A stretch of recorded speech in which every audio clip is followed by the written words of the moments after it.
Ay, may nahulog na sasakyan, oh. Ay, hindi, nag-overshoot. Ay, hala. Ano nangyari? May tinamaang motor.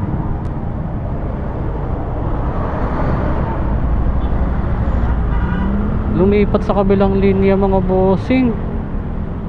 Nako.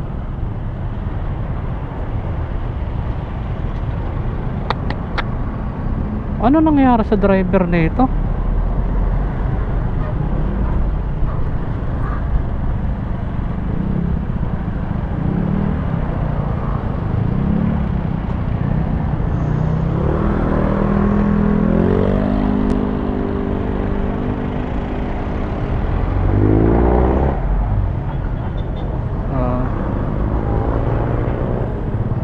Ayun, dito nga, oh.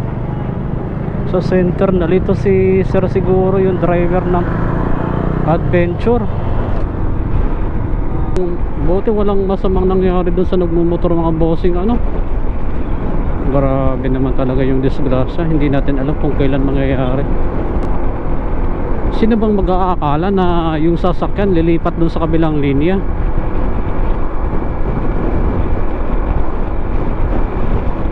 Grabe.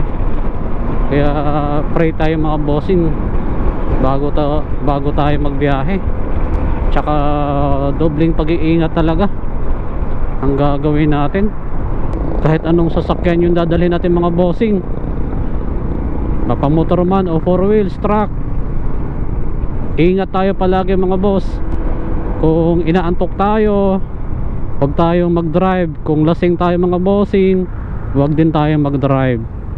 Kung nag-drive ka habang nagse-cellphone, ay baguhin mo yung ugali mo, mga bossing, kasi magkakaroon ng disgrasya talaga dyan.